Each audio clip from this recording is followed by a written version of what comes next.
تو اس سے صاف پتہ چلتا ہے اس آیت سے, اور آیت نمبر بھی پیش کر دے اور سورہ صافات کا حوالہ بھی دے دے, اور کیا بھائی اس سے صاف پتہ چلتا ہے کہ آگ جو ہے نا جلانے میں اللہ کے حکم کی محتاج ہے. اللہ جب چاہے گا تو آگ سے ہم جلیں گے, نہیں چاہے گا تو نہیں جلیں گے. اس لیے میں جا رہا ہوں آگ میں, سورہ فاتحہ 7 دفعہ پڑھ کے چھلانگ لگا رہا ہوں.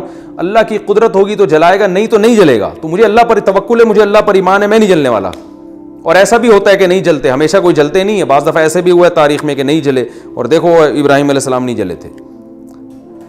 تو بتائیں کامن سینس کی بات ہوگی. اور وہ کہہ رہے ہیں میں نے عمل بھی کر لیا, فاتحہ میں بڑا دم ہے, سورہ فاتحہ بڑی جاندار صورت ہے, اور اس میں جو ہے نا جن اتر جاتے ہیں صورت سے, تو اور اس کو قرآن میں شفا, حدیث میں شفا قرار دیا گیا ہے, اور بڑے بزرگوں کے تجربے ہیں اس کے, لہذا میں سورہ فاتحہ پڑھ کے آگ میں چھلانگ لگاؤں گا. ہائے ہائے, تو آپ بتاؤ یار اس کو کیا سمجھایا جائے گا, اس کو کس طرح سے وہ کہے گا میں قرآن حدیث کی بات کر رہا ہوں اور یہ مولانا صاحب کیسی باتیں میں کر رہے ہیں میرے سامنے. میں تو ابراہیم علیہ السلام کا حوالہ دے رہا ہوں کہ ابراہیم علیہ السلام جو ہے نا آگ میں نہیں جلے, اور اللہ کی قدرت بتا رہا ہوں, اور یہ اللہ کی قدرت کا انکار کر رہے ہیں. تو بتاؤ اس کو آپ کیا جواب دو گے؟ آپ اس کو کہو گے بھائی جان ابراہیم علیہ السلام جو آگ میں جلنے سے بچ گئے تھے وہ قانون اور ضابطہ نہیں ہے, اللہ کی قسم.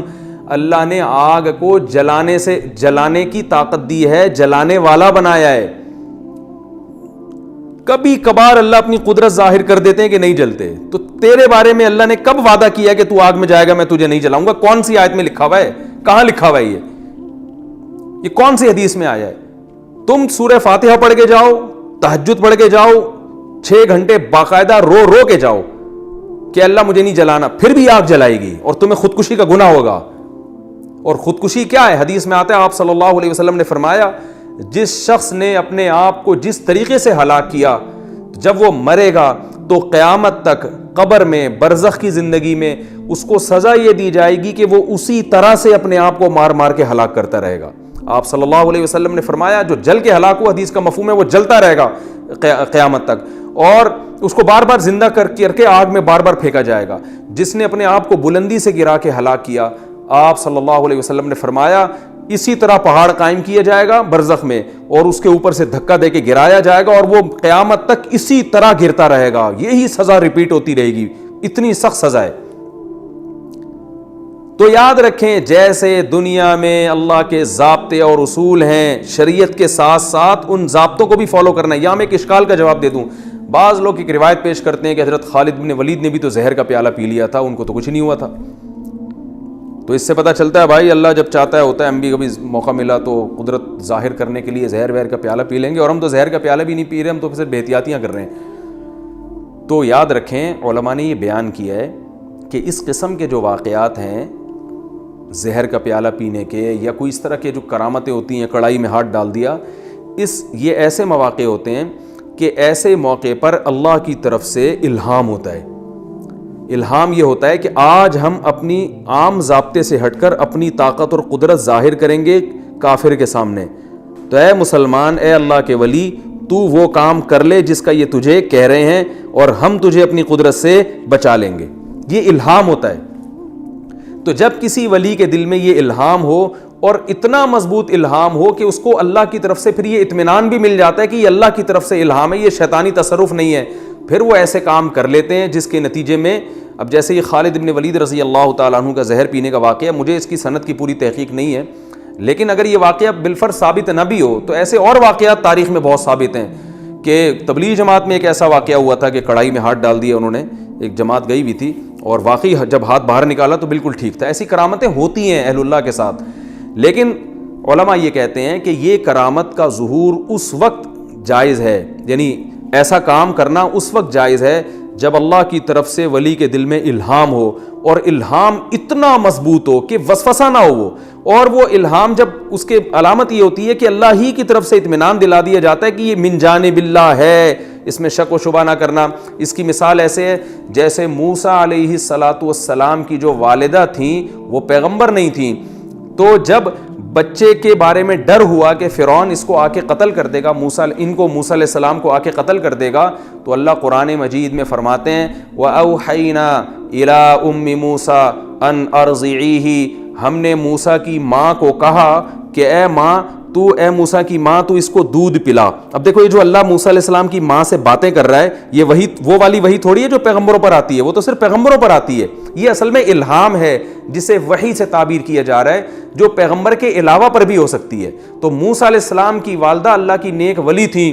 اللہ کہتے ہیں ہم نے موسیٰ کی ماں کو الہام کیا, ہم نے ان کو بتا دیا کہ ارضعیہ, اس کو دودھ پلا, فاذا خفتی علیہ, جب تمہیں ڈر ہو, فالقیہ فی الیم ولا تخافی ولا تحزنی, اس کو دریا کی موجوں کے حوالے کر دینا اور غم نہ کرنا. اب آپ بتائیں اپنے بچے کو دریا میں پھینک دینا یہ جائز ہے کیا؟ یہ تو فرعون آتا تو خود قتل کرتا نا, فرعون کے فوجی آتے, اس میں قتل کی نسبت کس کی طرف ہوتی؟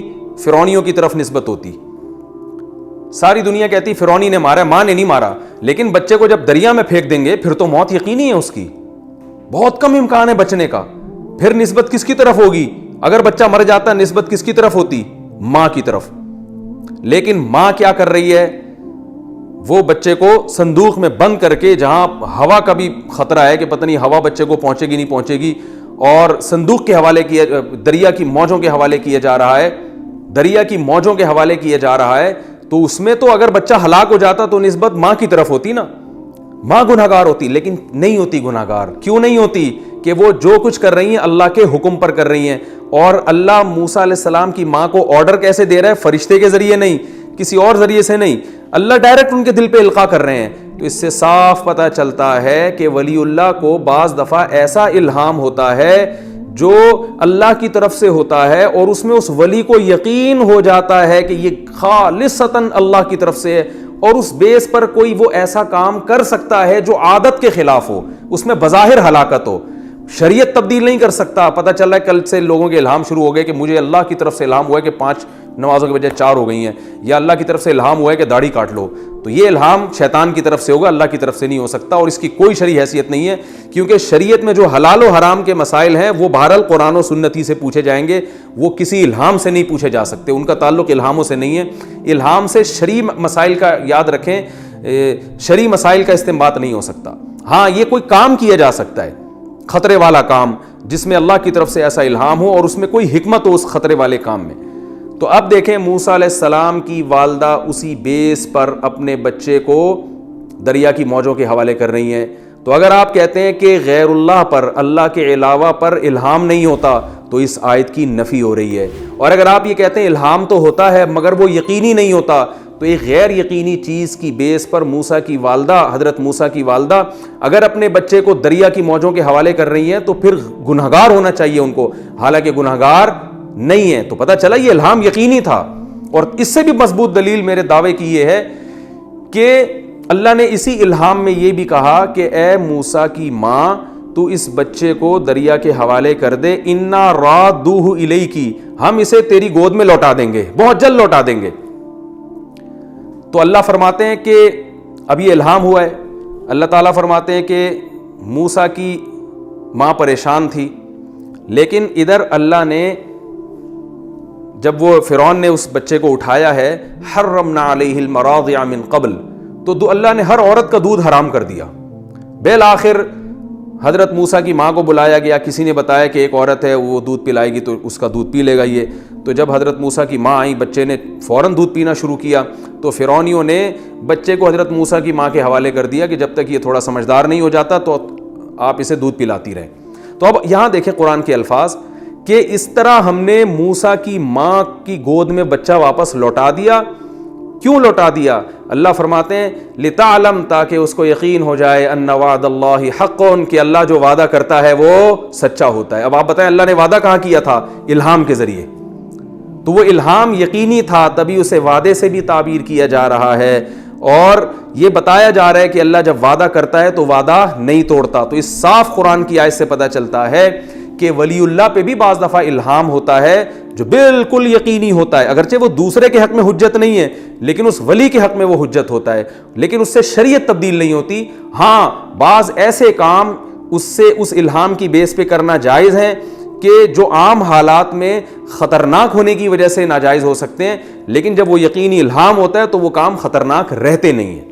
تو اس سے میرا خیال ہے بات سمجھ میں آ گئی ہوگی کہ خالد ابن ولید رضی اللہ تعالیٰ عنہ کا جو واقعہ ہے کہ زہر کا پیالہ پی لیا, یا بعض ہمارے تبلیغی ساتھیوں نے ہمیں واقعہ سنایا تھا بچپن میں, بہت پرانی بات ہو گئی, وہ جماعت آئی تھی, انہوں نے بتایا کہ ایسے امیر صاحب نے کڑائی میں ہاتھ ڈالا اور نہیں جلا.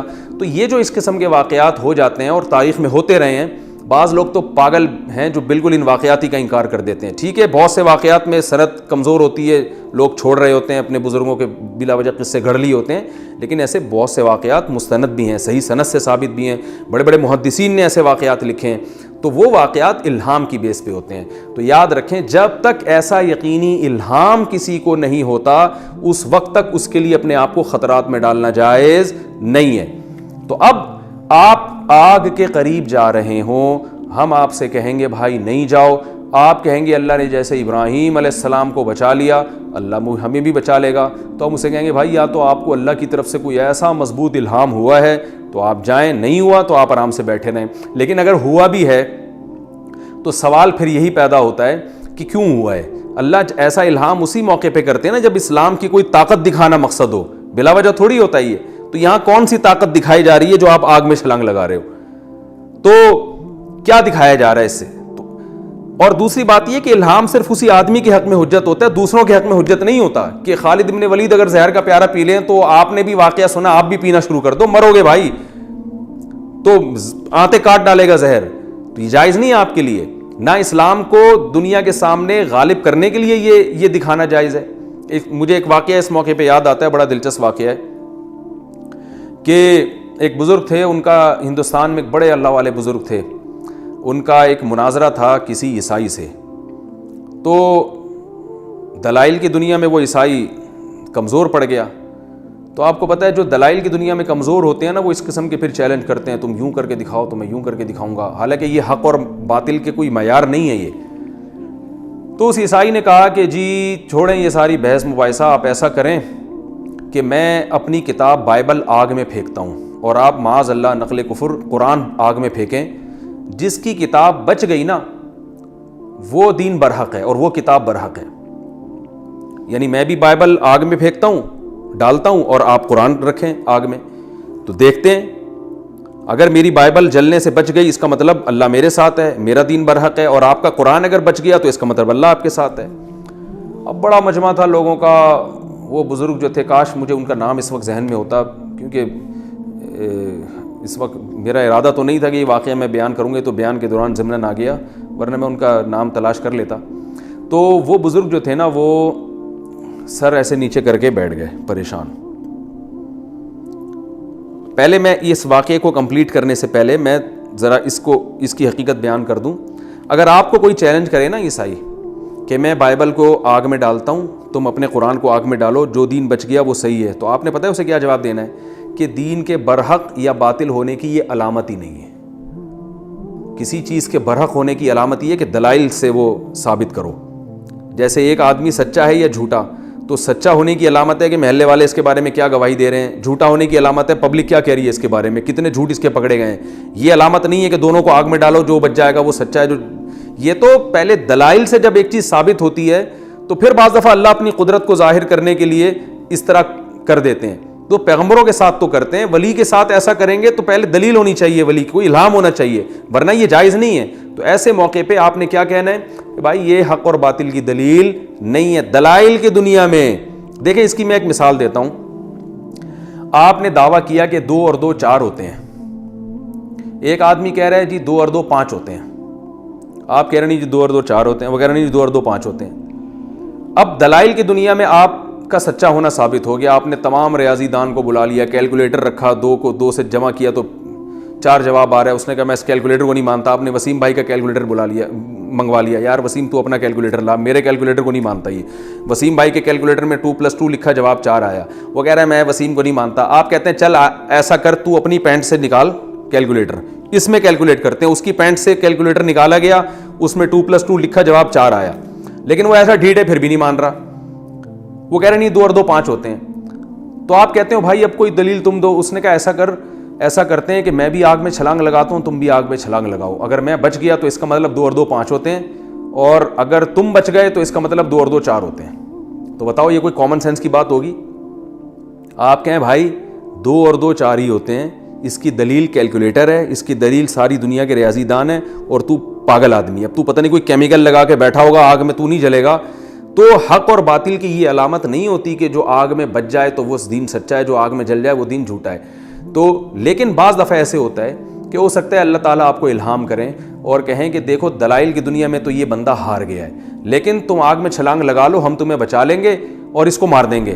اس سے یہ ثابت ہو جائے گا کہ یہ کمبخت واقعی جھوٹا تھا.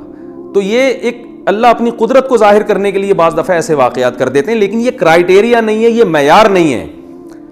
تو اسی طرح وہ جو بزرگ تھے نا, جب انہوں نے دیکھا کہ عیسائی یہ دعویٰ کر رہا ہے کہ میں بائبل کو قرآن میں ڈال دیتا ہوں, آپ قرآن کو ڈال دیں, جس کی کتاب بچ گئی وہ دین سچا ہے, تو وہ بزرگ بیٹھ گئے سر نیچے کر کے, پریشان بیٹھے ہوئے ہیں. اور ادھر عیسائیوں نے شور مچانا شروع کر دیا, خوشی سے تالیاں بجانا شروع کر دیں, ہار گئے. ان کو پتہ ہے کہ معاذ اللہ ہمارا قرآن جل جائے گا اور بائبل جو ہے بچ جائے گی, تو یہ دین جھوٹا ہے, ہم جیت گئے کا. اور ادھر مسلمان پریشان, عقل تو ہے نہیں نا لوگوں میں کہ یار یہ کون سی پریشانی والی بات ہے, یہ تو دعویٰ ہی غلط ہے. لیکن بعض دفعہ اللہ اپنی قدرت ظاہر کرتے ہیں, وہ کافی دیر سر نیچے. یہ واقعات ہوتے ہیں اہل اللہ کے ساتھ, جو واقعی اللہ والے ہوتے ہیں ان کے ساتھ اللہ بسا اوقات ایسی مدد کے واقعات کرتے ہیں کہ انسانی عقل حیران ہو جاتی ہے, لیکن یہ کوئی قاعدہ ضابطہ نہیں ہے بہرحال. تو کافی دیر سر جھکا کے بیٹھے رہے. پھر کافی دیر بعد انہوں نے سر اٹھایا, انہوں نے کہا کہ بھائی دیکھو بات یہ ہے کہ میرے اندر تو یہ طاقت نہیں ہے کہ میں اللہ کے اس کلام کو, جس کے برحق ہونے کا مجھے یقین ہے, میں اس کلام کو اپنے ہاتھوں سے آگ میں پھینک دوں. یہ تمہارا جگرا ہوگا بھائی, ہمارا تو جگرا نہیں ہے. تمہارا جگر ہے کہ تم اللہ کی کتاب کو آگ میں پھینک رہے ہو, میں تو نہیں پھینک سکتا, میں اس کو سینے سے لگا سکتا ہوں. تو ایسا کرو تم اپنی بائبل کو سینے سے لگاؤ, میں اپنے قرآن کو سینے سے لگاتا ہوں, اور پھر دونوں آگ میں چھلانگ لگاتے ہیں. ہم میں سے جو زندہ بچ گیا اس کا دین سچا ہے. ارے بھائی وہ جو پادری تھا اس کے تو پسینے چھوٹ گئے, کیونکہ وہ تو کئی کیمیکل لگا کے لائے ہوا تھا نا بائبل کے اوپر کسی طرح بچانے کے لیے. اب بڑا پریشان, اس نے کہا یہ تو نہیں ہو سکتا. الحمدللہ مسلمان مناظرہ جیت گئے. بعد میں لوگوں نے پوچھا حضرت آپ کو یقین تھا کہ وہ بھی چھلانگ لگائے گا اور آپ بھی چھلانگ لگائیں گے تو آپ بچ جائیں گے؟ اگر وہ واقعی تیار ہو جاتا تو کیسے آپ یعنی جل جاتے, دونوں جل کے مر جاتے. تو انہوں نے پھر بتایا کہ دیکھیں میں نے اللہ کی طرف توجہ کی, میں نے کہ اللہ میں بہت پریشان ہوں, یہ عیسائی جو ہے نا کیسے لوگوں کا یہ تو عوام تو جاہل ہوتی ہے نا, یعنی جاہل کا مطلب یہ کہ علم کی کمی ہوتی ہے, وہ دلائل کو تھوڑی دیکھتے ہیں, وہ تو کرامتوں اور قصوں کو زیادہ فوکس کرتے ہیں. تو اے اللہ تو اپنے دین کو غالب کرنے کے لیے کچھ کر لے. تو کہتے ہیں میرے دل میں الہام ہوا اللہ کی طرف سے کہ جیسے میں نے اپنے خلیل ابراہیم کو آگ میں جلنے سے بچا لیا تھا تو آج میں تجھے بھی آگ میں جلنے سے بچا لوں گا. کہہ رہے میرے دل میں اللہ کی طرف سے یہ القاء ہوا, میں تیار ہو گیا. میں نے کہا ٹھیک ہے بھائی, میں قرآن کو سینے سے لگا کے آگ لگاتا ہوں, تو بائبل کو سینے سے لگا کے آگ میں چھلانگ لگاتا ہوں, تو بائبل کو سینے سے لگا کے آگ میں چھلانگ لگا. تو یہ واقعہ میں اس لیے بیان کر رہا ہوں کہ بعض مرتبہ ایسا ہوتا ہے کسی اللہ والے کو کوئی ایسا مضبوط الہام ہو جاتا ہے, اس الہام کی بیس پہ وہ کام کرتے ہیں, لیکن قاعدہ نہیں ہے. آپ کو جب بھی کوئی مناظرے کی دعوت دے چھلانگ لگاؤ دیکھیں کون بچے گا, آپ کہیں بھائی جان چھلانگ لگانے کے لیے میرے پاس بہت ساری جگہیں ہیں, دبئی چلتے ہیں, وہاں وہ اسکائی ڈائیو جو ہوتی ہے نا وہ کرتے ہیں, پیراشوٹ سے وہاں سے چھلانگ لگاتے ہیں. اور آؤ چلو چرنا ساحل چلتے ہیں, وہاں بڑی زبردست ایک پوائنٹ ہے, تو وہاں سے اوپر سے چھلانگ لگاتے ہیں, وہ سمندر میں بڑا مزہ آتا ہے. تو یا ویسی چھلانگیں لگانے کا شوق ہو رہا ہے تو بیڈ پہ اچھلو چھلانگیں مارو. تو لیکن یہ کہ آگ میں چھلانگ لگانا یہ دنیا کے کسی مذہب میں نہیں لکھا, نہ کسی کتاب میں لکھا ہے. دلائل جو ہے نا آگ میں چھلانگ لگانے سے ثابت نہیں ہوتے, دلائل کی دنیا سے ثابت ہوتے ہیں. آؤ بحث کرو, ڈیبیٹ کرو, پتہ چلتا ہے کس کا دین سچا ہے. لیکن آپ اتنے اللہ والے ہیں, اتنے پہنچے ہوئے ہیں کہ اللہ آپ کو الہام کر دے تو لگا لے چھلانگ, گورنمنٹ کی طرف سے کوئی پابندی نہیں ہے, آپ نے بچنا ہی ہے, یقینی ہے اگر. لیکن ایسا الہام بہت کم ہوتا ہے, بہت کم لوگوں پر ہوتا ہے. تو اصول اور ضابطہ کیا ہے میرے بھائی کہ جب کوئی آگ کی طرف جا رہا ہے آپ اسے منع کریں گے بھائی نہیں جاؤ. اب آپ مجھے بتاؤ اس موقع پر اگر وہ یہ دلیل دیتا ہے کہ اللہ کی قدرت کے منکر ہو, ابراہیم کو اللہ نے بچا لیا تو مجھے نہیں بچائے گا, تو آپ کہیں گے بھائی صرف ایک اکیلے ابراہیم علیہ السلام ہی کو بچانے کی رپورٹ ہے اب تک, اس کے علاوہ جتنے بھی نیک ہوں یا برے ہوں آگ میں گئے ہیں تو جلے ہیں, وہ تباہ ہوئے. اور بعض ایسے ہوتے ہیں جن کے لیے اللہ آگ کو جنت بنا دیتا ہے, جیسے اصحاب الخدود کو. تو یہ تو ایک معجزے ہیں, کرامتیں ہیں, لیکن اصول ضابطہ میرے بھائی یہی ہے کہ آگ کا کام ہے جلانا, ہم آگ سے بچنے کی کوشش کرتے ہیں. اسی وجہ سے رسول اللہ صلی اللہ علیہ وسلم نے بھی آگ سے بچنے کی کوشش کا حکم دیا. آپ نے فرمایا رات کو جب سو اور آرام کرنے کے لیے لیٹو تو چراغ کو گل کر دو, چراغ بجھا دو. فإن الفویسقۃ تضرم النار علی اہلہا, اس لیے کہ یہ جو چوہا ہے نا یہ فاسق فاجر ہے, یعنی بڑا نالائق ہے. یہ بعض دفعہ رات کو چراغ گرا دیتا ہے اور گرنے سے کیا ہوتا ہے کسی پردے میں کسی چادر وادر میں آگ لگ کے پورا گھر جل جاتا ہے. تو یہ آپ صلی اللہ علیہ وسلم کے الفاظ ہیں. یہ نہیں آپ نے فرمایا کہ رات کو چراغ گل کرنے کی بند کرنے کی ضرورت نہیں ہے, اس لیے کہ پہلی بات تو یہ کہ کیا پتہ کہ چوہا ہو بھی کہ نہ ہو, ہر گھر میں چوہے تھوڑی ہوتے ہیں.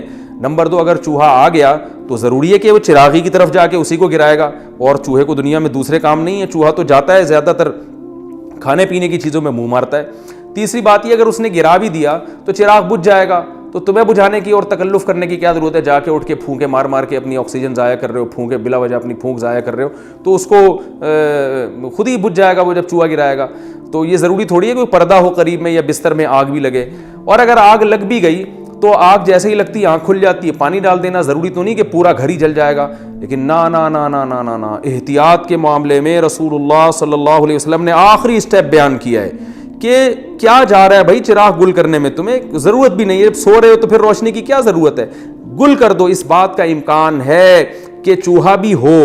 نمبر 2, پھر چوہا آگ کی طرف بھی جائے, امکان بہرحال ہے, اس کا یقین نہیں ہے لیکن 1% بھی امکان ہو, ہے امکان. تیسرا, پھر اس 1% میں سے 1% اس بات کا امکان ہے کہ وہ اس چراغ کو گرائے بھی, اور پھر 100 میں سے 1% اس بات کا بھی امکان ہے کہ وہ کپڑے میں کہیں آگ لگے بھی, اور پھر اس بات کا بھی امکان ہے کہ وہ پورا گھر جلا دے, تم اس میں جل کے راکھ بن جاؤ. تضرم النار علی اہل بیتہ, پورا اہل بیت کو تباہ و برباد کر دے وہ. تو نہ تو نبی نے یہ کہا کہ احتیاط نہ کرو, اور نہ رسول اللہ صلی اللہ علیہ وسلم نے یہ ارشاد فرمایا کہ کوئی بات نہیں چراغ جلتا رہنے دو, اگر آگ لگ بھی گئی, چوہے نے چراغ گرا بھی دیا اور گھر جل بھی گیا تو جلی جاؤ گے نا. تو میں نے جو شہید لوگوں کی فہرست بیان کی ہے کہ جن کو دنیا میں موت کی صورت میں شہادت کا اجر ملتا ہے, ان میں وہ بھی داخل ہیں جو جل کے مر جائیں, تو وہ بھی شہید ہی کہلاتے ہیں, تو کوئی مسئلہ نہیں ہے. نا نا نا میرے بھائی, ایسا نہیں کیا. تو میں سمجھا پا رہا ہوں اپنی بات کہ آج کل ہم جو دیندار کہلاتے ہیں ان کی سوچ میں اور رسول اللہ صلی اللہ علیہ وسلم اور قرآن و سنت جو ہمیں بتا رہے ہیں ان کی سوچ میں کتنا فرق ہے. کون سی چیز اٹھا کے ہم کہاں فٹ کر رہے ہوتے ہیں جو وہاں منطبق کرنے کی ہوتی نہیں. تو یاد رکھیں, جیسے یہ دنیا کا اصول ہے کہ دنیا میں کامیابی اس کو ملے گی جو اسباب اختیار کرے گا. تبھی تو آج گوروں دنیا کے لحاظ سے غیر مسلم زیادہ کامیاب ہیں, کیونکہ دنیا کے لحاظ سے بہرحال انہوں نے کامیابی کے اسباب ہم سے زیادہ اختیار کیے, اس لیے اللہ نے ان کو نواز دیا دنیا میں. تو یاد رکھیں اسی طرح آخرت کی کامیابی ان لوگوں کو ملے گی جو آخرت میں کامیابی کے وہ طریقے اختیار کریں گے جو اللہ اس کے رسول نے بیان کیے, جن کو آخرت کے اسباب کہا جاتا ہے. اور وہ آخرت کے اسباب کیا ہیں جو میں نے آیت پڑھی, وَذَرُوا ظَاهِرَ الْإِثْمِ وَبَاطِنَهُ, یہ پوری تمہید اس آیت کو سمجھانے کے لیے میں نے پڑھی ہے. یہ جو پوری تمہید میں نے اتنا لمبا بیان کیا نا, یہ صرف اس آیت کو سمجھانے کے لیے کہ اللہ نے بتایا ہے کہ جہنم کی آگ سے وہ بچے گا اور جنت میں وہ جائے گا جو فرائض و واجبات پورے کرے اور کبیرہ گناہوں سے بچے. وہ یہ اصول اور ضابطہ ہے. کبھی کبھار اللہ ان اصولوں کے خلاف کسی کو ویسے ہی بخش دیتے ہیں یا چھوٹی سی نیکی کام آ جاتی ہے. جیسے حدیث میں آتا ہے کہ ایک شخص نے پیاسے کتے کو پانی پلایا, اللہ کو اس پہ ترس آیا, اللہ نے بخش دیا. یہ قانون نہیں ہے, یہ ضابطہ نہیں ہے, یہ ایک اللہ کی قدرت ہے. جو جیسے حضرت مریم کو بغیر شوہر کے اولاد مل گئی, ابراہیم علیہ السلام آگ میں جل کے بھی بچ گئے, تو یہ ایسا ایک واقعہ ہے. ہم اس قسم کی حدیثوں سے استدلال کر کے گناہ پہ جری ہوتے ہیں کہ یار وہ ایک آدمی نے کتے کو پانی پلایا تھا, اس کے اللہ نے سارے گناہ بخش دیے, تو میں تو صبح پوری سبیل کھول کے بیٹھا ہوا ہوں, میں تو صبح شام کتے کے مالک کو بھی پانی پلا رہا ہوتا ہوں. اب جو بہنوں کی وراثت کم وقت کھا کے بیٹھا ہوا ہے اس کو نہیں دیکھتا کہ اصول یہ ہے کہ اللہ نے فرمایا کہ جو کسی کا مال کھاتا ہے, قانون قرآن میں الگ بیان کیا ہے, اللہ کی قدرت اور رحمت کے واقعات الگ سے بیان کیے ہیں. قانون کو فالو کرنا ہے ہم نے. جو الگ سے قدرت کے واقعات اور معجزے ہیں اور جو کرامتیں ہیں وہ اصول نہیں ہیں, وہ کرائیٹیریا نہیں ہے, وہ معیار نہیں ہے. اصول اور ضابطے جو ہے وہ قرآن کی وہ آیات ہیں جن میں اللہ نے اصول اور ضابطے بیان کیے ہیں. زندگی ان اصولوں کو سامنے رکھ کے گزارنی ہے. زندگی معجزوں کو, کرامتوں کو اور اللہ کی رحمت کے جو استثنائی واقعات ہیں ان کو سامنے رکھ کے نہیں گزارنی ہے. کاش یہ بات کسی طرح سے کھوپڑی میں بیٹھ جائے ہم سب کی.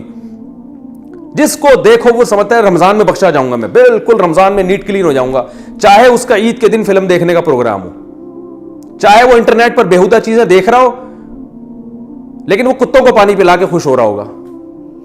ساری رات بیٹھ کے انٹرنیٹ پہ بےہودہ فلمیں دیکھے گا, صبح 2 کتوں کو روٹی ڈال دے گا اور حدیث سنائے گا کہ جی وہ ایک کتے کو بخش دیا تھا تو میں تو 6 کتوں کو پانی پلا چکا ہوں اب تک. تو بھائی یہ اصول تھوڑی ہے, تو ایک واقعہ ہے اللہ کی رحمت کا. قانون قرآن میں دیکھو بار بار, یہ جو میں نے آیت پڑھی اس میں اللہ نے یہ قانون بیان کیا ہے. ان الذین یکسبون الاثم, اللہ فرماتے ہیں یقیناً, قاعدہ یہی یقیناً انّا کے ساتھ بیان کیا جا رہا ہے, جو لوگ گناہ کما رہے ہیں سیجزون, بہت بڑی دھمکی, ان قریب ان کو بدلہ دیا جانے والا ہے. اس خوش فہمی میں نہ رکھنا, نہ رہنا کہ 2 کتوں کو پانی پلا دیا تو جیسے اس کو بخش دیا تھا تمہیں بھی بخش دوں گا میں. قانون نہیں ہے میرا, وہ قدرت ہے, وہ قدرت ہے, تاکہ تم یقینی طور پر جہنم کے فتوے لوگوں پہ نہ لگاؤ. ایسا بھی ہو جاتا ہے, اللہ ایسے بھی بخش دیتا ہے بعض دفعہ ہوتا ہے بھائی, اصول نہیں ہے یہ. صحیح مسلم کی حدیث ہے, آپ صلی اللہ علیہ وسلم نے فرمایا اس امت میں بہت سے نمازی, بہت سے روزے دار بھی جہنم میں جائیں گے. تو صرف نماز پڑھ لینا بھی کافی نہیں ہے, صرف روزے رکھ لینا بھی کافی نہیں ہے. حدیث میں بڑی وعیدیں ہیں وراثت کھانے پر, یتیموں کا مال کھانے پر. کھا رہے ہیں, جھوٹ بول رہے ہیں. جھوٹ کتنا بڑا جرم ہے. آپ صلی اللہ علیہ وسلم سے کسی صحابی نے پوچھا یا رسول اللہ مسلمان سے فلاں گناہ ہو سکتا ہے؟ فرمایا نہیں. فرمایا ہاں ہو سکتا ہے. یا رسول اللہ فلاں گناہ ہو سکتا ہے؟ فرمایا ہو سکتا ہے, کبھی شیطان غالب آ جاتا ہے. یا رسول اللہ مسلمان جھوٹ بول سکتا ہے؟ آپ نے فرمایا نہیں, جھوٹ نہیں بول سکتا. صبح و شام جھوٹ چل رہا ہے, باپ سے الگ جھوٹ, بیوی سے الگ جھوٹ, دفتر میں باس سے الگ جھوٹ, کسٹمر سے الگ جھوٹ. 27ویں رات کو سمجھتے ہیں بخشش ہو جائے گی, لازمی ہو جائے گی. رو رو کے اللہ سے دعائیں مانگیں گے, اے اللہ معاف کر دے, آج 27ویں رات ہے تو بخشا جائیں گے. بھائی اصول یہ نہیں ہے. 27ویں رات میں بھی, لیلۃ القدر میں بھی اسی کی بخشش ہوگی جو رو کر اللہ سے اپنے گناہ معاف کروا لے اور آئندہ اللہ سے گناہ نہ کرنے کا عہد کر لے. قانون یہ ہے کہ 27ویں میں بھی اسی کی بخشش ہوگی.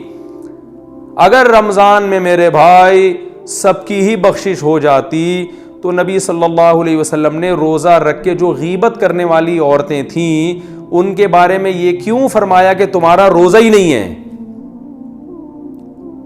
کچھ عورتوں نے روزہ رکھا, نبی صلی اللہ علیہ وسلم کے پاس آئی, آپ نے فرمایا تمہارا روزہ نہیں ہے. قے کی تو ان سے جو ہے نا گوشت کے لوتھڑے نکلے, وہ حیران کہ ہم نے تو گوشت کھایا نہیں ہے. آپ نے فرمایا تم نے مسلمان کی غیبت نہیں کی تھی؟ انہوں نے کہا ہاں. فرمایا یہ وہی گوشت ہے.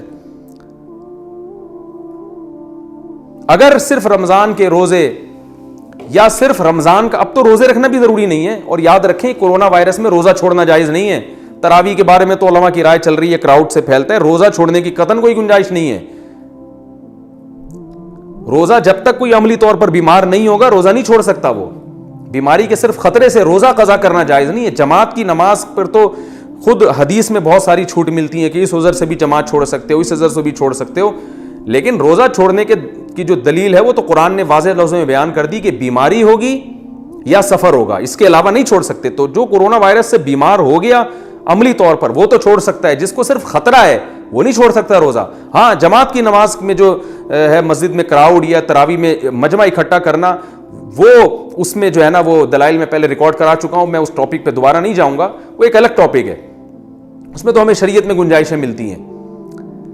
تو ہم یہ سمجھتے ہیں کہ دنیا کے معاملے میں ہم اسباب کو اختیار کیے بغیر نتیجہ حاصل نہیں کر سکتے, لیکن آخرت میں جو اللہ نے آخرت میں نجات کے جو اسباب رکھے ہیں وہ بغیر اختیار کیے ہم جنت میں چلے جائیں گے. تو بھائی ایسا نہیں ہے.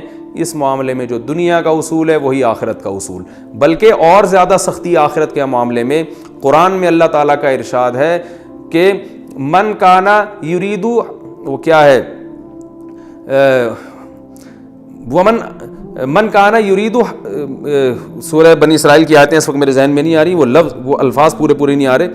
آگے من کانا یرید العاجلہ، فرمایا جو اس دنیا کا ارادہ کرتا ہے نا، دنیا کی کوشش کرتا ہے، عجلنا لہ فیہا ما نشاء لمن نرید، تو جتنی دنیا وہ چاہتا ہے اتنی نہیں، جتنی ہم چاہیں گے اس کو دیں گے، اور دیں گے بھی اس کو جس کے بارے میں ہمارا ارادہ ہوگا. بسا اوقات دنیا میں آپ سبب اختیار کرتے ہیں، وہ پھر بھی سبب ضائع ہو جاتا ہے، لیکن آخرت کے بارے میں اللہ نے کیا فرمایا کہ ومن اراد الآخرہ، جو آخرت کا سبب اختیار کرے گا تو اللہ فرماتے ہیں اولئک کان سعیہم مشکورا، ان کو لازمی اس کا نتیجہ ہم دیں گے، لازمی اجر ملے گا. تو میرے بھائی آخرت دنیا کے معاملے میں تو بڑے ڈیڑھ ہوشیار بنے ہوئے ہیں. یہاں تو کوئی یہ نہیں کہتا کہ روٹی نہیں کھاؤں گا تو کوئی بات نہیں، وہ خود بخود میرا پیٹ بھر جائے گا، اور میں آگ میں چھلانگ لگاؤں گا تو اللہ بچا لے گا، جیسے ابراہیم علیہ السلام کو بچایا تھا تو مجھے بھی بچا لے گا. یہاں کہتے ہیں نہیں بھائی وہ صرف ابراہیم علیہ السلام کو ہی بچایا، مجھے نہیں بچائے گا، اس آگ کو مجھ سے دور رکھو. لیکن آخرت کے معاملے میں جہاں بات آتی ہے تو وہاں ہم کہتے ہیں یار میں نہ بہنوں کی وراثت ادا کروں گا، نہ میں داڑھی رکھوں گا، نہ میں فرض نماز کی پابندی کروں گا، نہ میں والدین کے ساتھ حسن سلوک کروں گا، نہ میں بیوی بچوں کے حقوق ادا کروں گا، میں کتا خرید کے اس کو پانی پلاؤں گا روزانہ. تو فلاں صحابی کے بارے میں، فلاں شخص کے بارے میں حدیث میں آتا ہے اس نے کتے کو پانی پلایا تھا، جنت میں گیا تھا، تو میں 6 کتوں کو پانی پلاؤں گا، میں تو 6 دفعہ جنت میں جاؤں گا. تو بھائی جیسے آپ دنیا کے معاملے میں ایک ابراہیم علیہ السلام کے واقعے سے استدلال کر کے آگ کے قریب کبھی بھی نہیں جاتے، تو ایسے یاد رکھو حدیث میں جو اس طرح کے کچھ واقعات آتے ہیں، فلاں کے ساتھ اللہ کی رحمت کا یہ معاملہ ہوا، تو ان واقعات سے استدلال کر کے آپ اپنے اوپر اس کو بھی فٹ نہیں کر سکتے، کیونکہ دنیا میں جو اصول اور ضابطے اللہ نے کامیابی کے رکھے ہیں، دنیا میں کامیابی کے لیے انہی اصول کو فالو کرنا پڑے گا. بالکل یاد رکھیں، اسی طرح آخرت میں کامیابی کے لیے بھی، آخرت میں کامیابی کے جو اصول اللہ نے لکھے ہیں، بتائے ہیں، ان کو فالو کرنا پڑے گا. یہ وظیفوں سے مسئلہ حل نہیں ہوگا. ابھی لوگ یہ بھی بہت پوچھتے ہیں کہ کرونا وائرس میں ہم کون سا وظیفہ پڑھیں. بھائی گناہ چھوڑو، آپ دنیا کے اسباب بھی اختیار کریں کہ کراؤڈ میں نہیں جانا، اور جو بھی اسباب جو ڈاکٹر بیان کر رہے ہیں وہ دنیا کے اسباب ہیں، اور جو علماء بیان کر رہے ہیں وہ سب دنیا کے اسباب ہیں. لیکن علماء دنیا کے ساتھ ساتھ آخرت کے اسباب بھی بیان کرتے ہیں. آخرت کے اسباب یعنی کرونا وائرس کے جو دینی اسباب ہیں وہ کیا ہیں؟ رسول اللہ صلی اللہ علیہ وسلم نے فرمایا جب کسی قوم میں بے حیائی آتی ہے تو ایسی ایسی وبائیں آئیں گی کہ تمہارے باپ دادا نے کبھی سنی بھی نہیں ہوگی. تو کرونا کی وبا سے اگر اجتماعی سطح پہ بچنا چاہتے ہیں تو اجتماعی سطح پہ بے حیائی سے بھی توبہ کرنی پڑے گی. وہ کرنے کے لیے تیار نہیں ہے. صبح شام فون آ رہے ہیں ادھر کوئی وظیفہ بتا دیں، کوئی وظیفہ بتا دیں، کوئی ابے تو چھوڑ دے، ایک گناہ تو چھوڑ دو بھائی. تم 100 گناہ تمہاری زندگی میں ہے تو اس وبا کی وجہ سے ایک صرف تو توبہ کر لینا. اے اللہ میں یہ 100 گناہ کرتا ہوں، ان میں سے ایک کو اپنی لسٹ سے زندگی سے نکال رہا ہوں، شاید اللہ کچھ رحم کر لے. گناہ ایک بھی چھوڑنے کے لیے تیار نہیں ہے. وظیفوں پہ زور لگایا ہوا ہے، ہر کام میں وظیفہ چاہیے ان کو. میں وظیفوں کا منکر نہیں ہوں، لیکن یاد رکھو کہ جو چیز جس چیز کا سبب ہوتی ہے نا، اس سبب کو ہٹانا پڑے گا آپ کو. جب تک وہ سبب زندگی سے دور نہیں کرو گے وہ مصیبت نہیں ٹل سکتی. اور اگر ٹل بھی جائے گی تو اس سے بڑی مصیبت کا پیش خیمہ ہوگی. کیونکہ فرعون پر جب مصیبتیں آئیں تو مصیبتیں ٹلی ہیں. فرعون اس خوش فہمی میں مبتلا ہو گئے کہ ہم نے تو توبہ بھی نہیں کی، موسیٰ علیہ السلام پر ایمان بھی نہیں لے کر آئے، اور پھر بھی اللہ نے مینڈکوں کا عذاب بھی ہم سے دور کر دیا، جوؤں کا عذاب بھی دور کر دیا. وہ اس خوش فہمی میں تھے کہ اب ہمیں توبہ کی ضرورت نہیں ہے، مصیبت تو ویسے ہی ٹل گئی. ان بیچاروں کو یہ نہیں پتا تھا کہ بھائی یہ جو مصیبت ٹلی ہے نا، یہ بڑی مصیبت میں ڈالنے کے لیے. اب تجھے سمندر میں پانی میں غرق کیا جائے گا، اس کے بعد یہ چھوٹے موٹے عذابوں کی تجھے ضرورت ہی نہیں رہے گی. تو یاد رکھو وبا تو آتی ہیں چلی جاتی ہیں، وبائیں ہمیشہ سے آتی رہی ہیں. اللہ کرے یہ بھی چلی جائے، جلدی چلی جائے. ہم کمزور ہیں، ہم اللہ کی سزا کا جو ہے وہ برداشت نہیں کر سکتے، ہم کمزور ہیں. لیکن یاد رکھو اگر ہمیں توبہ کی توفیق نہیں ملی تو وبا سے ہلاک ہوں یا نہ ہوں، اس سے بڑی مصیبت میں اللہ ہمیں مبتلا کر دے گا. اور اگر ہمیں توبہ کی توفیق مل گئی، پھر بے شک اس وبا میں ہم ہلاک ہو بھی جاتے ہیں، شہادت کا بھی اجر ملے گا. اور اصل کامیابی تو آخرت کی کامیابی ہے. تو پھر مرنا ہمارے لیے بچنے سے زیادہ قیمتی ہے. تو یاد رکھیں جس طرح دنیا میں سبب اختیار کرنا پڑتا ہے کامیابی کے لیے، اسی طرح آخرت کی کامیابی کے لیے بھی میرے بھائی آخرت کا سبب اختیار کرنا پڑے گا، اور وہ ہے گناہوں سے بچنا.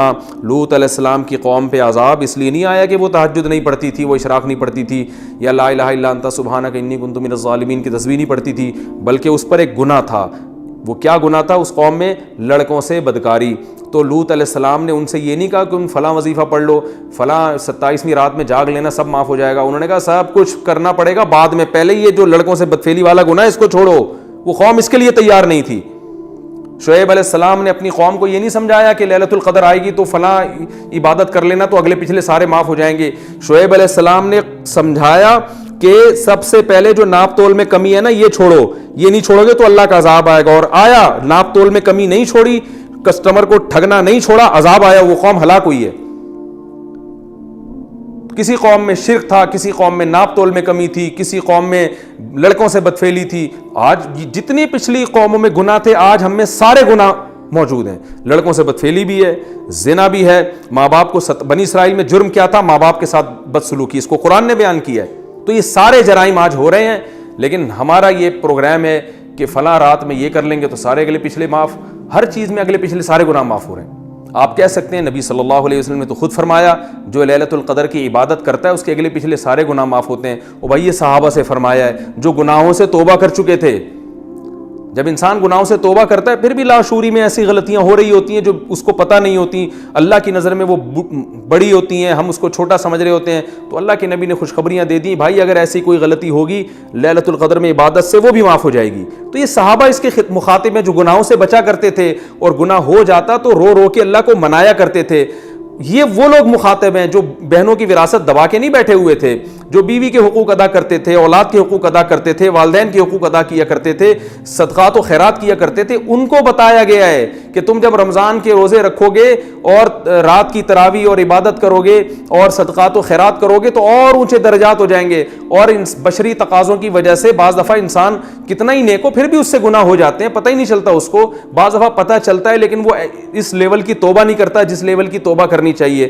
تو کوئی بات نہیں, 27ویں رات میں سب معاف ہو جائے گا. تو یہ ان لوگوں کے لیے, ہم جیسے بدماشوں کے لیے تھوڑی ہے. یہ کتنے لوگ ہیں کمبخت وراثت نہیں دے رہے, عمرہ کرنے جا رہے ہیں بہن کے پیسوں سے اور وہاں جا کے گناہ معاف کروا رہے ہیں. شب برات پر میسج آنا شروع ہو جاتے ہیں میرے پاس کہ میں نے کچھ کیا سنا ہو, کچھ غلطی کی ہو تو معاف کر دیں. تو میں پہلے تو اپنے دوستوں سے مزاح کیا کرتا تھا, میں ان سے کہتا تھا ٹھیک ہے 500 روپے دے دو معاف کر دوں گا. تو میں نے کیوں 500 کیوں دے دیں, میں نے کہا فری پکڑ کی معافی کا کیا تھا تو ایک وہ ہے گروپ میں بھیج دو, میں ایسے سب معاف کر دیں, یہ کیا معافی ہے. تو میں ویسے ہی ان سے مزاح کرتا تھا. تو آج ایسے ہی معافی مانگی جا رہی ہے. بہن کی وراثت دے نہیں رہے, بہن سے بول رہے ہوتے ہیں حج پہ جانے سے پہلے کوئی کچھ میں نے کیا کہا سنا ہو تو بہن معاف کر دینا. وہ بہن بھی بیچاری کیا کرے گی, معافی کرے گی وہ. ارے بھائی تو اس کے پیسے دے پھر معافی مانگ کے, اب تک جو میں نے اتنی تاخیر کی یہ پیسے پکڑو, یہ وراثت پکڑو, یہ طارق روڈ کی 4 دکانیں پکڑو, اور سسٹر میں نے جو 10 سال سے آپ کو وراثت نہیں دی دبا کے بیٹھا ہوں, میں معافی چاہتا ہوں اور آئندہ ایسی غلطی نہیں کروں گا. یہ اپنی پراپرٹی پکڑے, پھر ہے یہ معافی, پھر مزہ آئے گا. ابا اماں کو ستاتے رہتے ہیں, بد کلامی کرتے ہیں. قرآن نے کیا حکم دیا, وَاخْفِضْ لَهُمَا جَنَاحَ الذُّلِّ مِنَ الرَّحْمَةِ, فرمائے رحمت سے اپنے ذلت کے بازوؤں کو جھکانے ان کے سامنے. چیخنا چلانا بدتمیزی کرنا, گھروں میں چیخو پکار ہو رہی ہے باپ کے سامنے ماں کے سامنے. عورت شوہر کی ناشکری ہے, شوہر سے اگر زیادتی ہوتی ہے اس کے احسانات تو دیکھو. اینٹ کا جواب پتھر سے دے رہی ہیں آج کل عورتیں اپنے شوہر کے سامنے. میں مانتا ہوں بڑے ظالم بھی ہوتے ہیں لیکن سارے ظالم تو نہیں ہوتے نا. میجورٹی تو ہمارے ہاں صحیح آدمیوں کی ہے, کچھ ہوتے ہیں خراب ہوتے ہیں, میجورٹی کی بات ہو رہی ہے. اب اگر اس نے کبھی سخت لفظ بات کر لی, کبھی کچھ غصے میں الٹے سیدھے الفاظ بول دیے, وہ بھائی گھر اس نے لے کے دیا ہوا ہے, گیس بجلی کا بل وہ دے رہا ہے, بچوں کی فیسیں وہ اٹھا رہا ہے, خانسامہ بنا ہوا ہے, سارا دن محنت کر رہا ہے, تمہیں تحفظ ملا. تم جو ان بچوں کو پال رہی ہو, خدا کی قسم مرد کا سایہ ہے, اگر یہ مرد کا سایہ نہ ہوتا ان بچوں کو اتنی عزت کے ساتھ نہیں پال سکتی تھی. اتنے احسانات کے باوجود, اتنے احسانات کے ساتھ اگر کبھی اس سے زیادتی ہو جاتی ہے تو برداشت کر لو. نہیں برداشت ہو رہا, ہر بات کا جواب, ہر بات شکایتیں, میرا میاں ایسا, میرا میاں ایسا, میرا میاں, سارے محلے میں بدنام کر کے رکھا ہوا ہے. اور اسی طرح معاملہ عورت کے ساتھ ہے. کتنے لوگ ہیں بیسک حقوق ادا نہیں کر رہے, بیویاں کما کے ان کمبختوں کو کھلا رہی ہیں, اور وہ جناب عمرے پہ جا رہے, اپنی آمدن ساری لگا رہے ہیں کہ جو ہے نا وہ صدقات و خیرات کر رہے ہیں, اور پتہ نہیں کیا کیا کر رہے ہیں, جو پہلے اللہ نے جن کا بنیادی بیسک حق بیان کیا ہے بیوی بچوں کا, اپنے ماں باپ کا, وہ ادا نہیں کر رہے. ایسی شکایتیں آتی ہیں کہ جی انہوں نے اپنے آپ کو دین کی خدمت کے لیے وقف کر دیا, بچوں کا پتہ ہی نہیں کہاں کون بچہ کہاں بیٹھا ہے, وہ فلم دیکھ رہے ہیں سین میں گھر میں بیٹھ کے, یا وہ جناب باہر چرسیوں ہیروئنچیوں کے ساتھ بیٹھ رہا ہے, مائیں بیچاری بچوں کی فکر کر رہی ہیں اور وہ تربیت کی فکر کر رہی ہیں, کہہ رہی ہیں ہمارے میاں 24 گھنٹے تبلیغ میں ہوتے ہیں, 24 گھنٹے ساری دنیا کو ہر وقت بیٹھے کے پکڑ کے نہ کچھ نصیحت کر رہے ہوتے ہیں, گھر میں بچوں کو ٹائم دینے کے لیے تیار ہی نہیں ہے, 1 منٹ کے لیے نہیں گھر میں بچوں کے پاس آ کے بیٹھتے. تو سب سے پہلا حق تو اپنے بیوی بچوں کا ہے. قوا انفسکم واہلیکم نارا, اللہ نے فرمایا سب سے پہلے اپنے آپ کو پھر اپنے گھر والوں کو جہنم کی آگ سے بچاؤ. ان کو بھی, اور آگ سے بچانے کا مطلب یہ نہیں کہ ہر وقت لٹھ لے کے ان پہ بیٹھے رہے, ان کو کچھ محبت بھی تو دیں, ان کو یہ احساس ہو. بچوں کو باپ کے بارے میں احساس ہونا چاہیے کہ جیسے ہی گھر میں آتے ہیں ابا کا نصیحت کا پروگرام نہیں شروع کر دیتے, بلکہ ابا کو ہم سے ویسے بھی محبت ہے, بیٹھتے ہیں گپ شپ لگاتے ہیں, خوش ہوتے ہیں, پھر نصیحت کرتے ہیں. تو گھر میں ٹائم نہیں ہے بالکل. ہر چیز میں اعتدال ضروری ہے, نہ عبادت میں اتنا غلوف کہ بیوی بچوں کے لیے ٹائم نہیں نکل رہا, اور نہ اتنا زیادہ بیوی بچوں میں مشغول ہو گئے گھر میں کہ وہ اللہ کو بالکل ہی, تبلیغ کو بالکل ہی بھول گئے. بیلنس نہیں ہے. جو جس چیز میں لگا ہوا ہے بس سمجھتا ہے اسی میں نجات ہوگی. ایسا نہیں ہے میرے بھائی, نجات ہوگی. قانون یہ ہے کہ اللہ کے حقوق بھی ادا کرنے ہیں, اللہ کی مخلوق کے حقوق بھی ادا کرنے ہیں, سب میں کو بیلنس لے کے چلنا ہے. ان میں سے کسی کا حق بھی مارا تو اللہ فرماتے ہیں سیجزون, ان قریب قیامت میں اس کا بدلہ دیا جائے گا. اللہ کا حق ضائع کیا نماز چھوڑ کے, اس پہ سزا ملے گی. حج فرض ہوا نہیں ادا کیا, اس پہ سزا ملے گی. نبی صلی اللہ علیہ وسلم نے فرمایا جس پہ حج فرض ہوا اور اس نے ادا نہیں کیا, ایک روایت میں آتا ہے کہ وہ یہودی ہو کے مرے, عیسائی ہو کے مرے, اس کی مجھے کوئی پرواہ نہیں, ایک روایت میں آتا ہے. اور اللہ نے کیسی زبردست دھمکی دی کہ جو استطاعت کے باوجود اللہ کے گھر کی زیارت نہیں کرتا, فإن اللہ غنی عن العالمین, اللہ کو ان کی کوئی پرواہ نہیں ہے, اللہ غنی ہے. کتنی بڑی دھمکی ہے یہ. نماز چھوڑ دینا اللہ کا حق ہے. بعض لوگ کیا کر رہے ہیں, حقوق العباد میں بہت آگے ہیں, وہ ایک ٹائم کی نماز نہیں پڑھتے. جب ان سے کہا جائے آپ کیسی حرکت کر رہے ہیں, کہہ رہے ہیں بھائی میں دیکھو یہ ٹرسٹ بھی میں نے بنایا, یہ عیدی سینٹر میں اتنے پیسے دیتا ہوں, فلاں مدرسہ میرا ہے. بھائی جس اللہ نے صدقات و خیرات کا حکم دیا اس نے سب سے زیادہ حکم نماز کا دیا ہے. سب سے پہلے سوال نماز کے بارے میں ہوگا, یہ ٹرسٹوں کے بارے میں اور بیوہ کی خدمت کے بارے میں بعد میں سوال ہوگا. تو کوئی ادھر کو لڑکا ہوا ہے تو ادھر نہیں ہے, ادھر کو لڑکا ہوا ہے تو ادھر سے بھولا ہوا ہے. وجہ کیا ہے کہ ہمارا یہ کانسیپٹ ہی کلیئر نہیں ہے. ہم نے سمجھ رکھا ہے سب نے کہ جنت دپل میں ملے گی. ایک دن میں نے کسی کے سے کہا کہ یار تم یہ برائی کر رہے ہو, یہ تو بہت بڑا جرم ہے, اس کو چھوڑ دو. تو اس نے کہا ابے اللہ کو بخشنا ہوگا تو اللہ ویسے ہی بخش دے گا, نہیں بخشنا ہوگا تو ویسے ہی اٹھا کے جہنم میں پھینک دے گا. میں نے کہا یہ تو بڑی, آپ نے دنیا میں کوئی ایسا دنیا میں قانون نہیں ہوتا کہ حکومت کہیں اعلان کرے ابے جو مرضی کرتے رہو, ہم نے سزا دینی ہوگی دیں گے, نہیں دینی ہوگی تو 6 قتل بھی کر لو معاف کر دیں گے ہم. یہ تو دنیا میں ایسا نہیں ہوتا, تو اللہ ایسا قانون کیوں بیان کرے گا. تو انہوں نے کہا وہ حدیث میں آتا ہے نا. میں نے کہا وہ اگر حدیث میں آتا ہے تو یہ جو میں بیان کر رہا ہوں یہ اس سے وہ اگر ایک حدیث میں آتا ہے جو میں بیان کر رہا ہوں وہ 99 حدیثوں میں آتی ہے وہ بات, تو 99 کو چھوڑ رہے ہو, ایک کو لے رہے ہو. تو یہ آج کل ہمارے ہاں مارکیٹ میں یہ چیز چل رہی ہے جس سے ہمیں بچنے کی ضرورت ہے. تو اللہ نے جو اصول بیان کر دیا وَذَرُوا ظَاهِرَ الْإِثْمِ وَبَاطِنَهُ, سارے گناہوں کو چھوڑنا پڑے گا. تو ابھی رمضان آنے والا ہے, اس سے پہلے اپنی ایک لسٹ تیار کریں. یار والدین کے معاملے میں میرا سلوک, بیوی بچوں کے معاملے میں میرے حرکتیں, اور تنہائی میں کیا کرتا ہوں, بری فلمیں تو نہیں دیکھتا, اور بد نظری تو نہیں کرتا, نماز میں سستی تو نہیں کرتا, اور جو ہے جتنے بھی گناہ ہیں, کہیں میں نے مالی لین دین میں گڑبڑ تو نہیں ہے, کسی کے پیسے میرے ذمے ہوں جو نہ دیے ہوں, یا اگر میں مر جاتا ہوں تو کسی کو کیا پتہ میں نے کس کے پیسے لیے, میں کوئی وصیت نامہ میں نے لکھا ہوا ہے. یہ ساری چیزوں کی لسٹ تیار کریں اور پھر آہستہ آہستہ گناہوں سے بچنے کی کوشش کریں. ٹھیک ہے ایک دم نہیں چھوڑے جاتے ہیں, تو پھر یہاں خوشخبریاں ہیں کہ جو چھوڑنا چاہے گا اس کو اللہ نے خوشخبریاں سنائی ہیں کہ جو میری طرف ایک بالش آئے گا میں اس کی طرف ایک ہاتھ آؤں گا, جو چل کے آئے گا میں اس کی طرف دوڑ کر آؤں گا, لیکن آنا پڑے گا. آنے کی ڈیفینیشن کیا ہے, وظیفے پڑھنا آنے کی ڈیفینیشن نہیں ہے. اللہ کی طرف آنے کی ڈیفینیشن یہ کہ آپ گناہ چھوڑنا شروع کر دیں, اس کا مطلب اللہ کی طرف چلنا شروع ہو گئے. پھر اللہ نے کہا تھوڑا سا تم ادھر سے چلو میں ادھر سے دوڑوں گا, تو تم تھوڑا کرو گے میں تمہیں زیادہ عطا کروں گا. یہ اللہ کی رحمت ہے. لیکن ہم تھوڑا کرنے کے لیے بھی تیار نہیں ہیں, ہمارا کانسیپٹ ہی کلیئر نہیں ہے. اللہ سے دعا ہے کہ اس رمضان کے آنے سے پہلے اللہ ہر قسم کے صغیرہ اور کبیرہ گناہ سے ہمیں بچنے کی توفیق عطا فرمائے, اور اللہ تعالی ہمارے عقیدوں کی, ہمارے نظریات کی بھی حفاظت فرمائے. سبحانک اللہم و بحمدک نشہد ان لا الہ الا انت نستغفرک و نتوب الیک وما علینا الا البلاغ.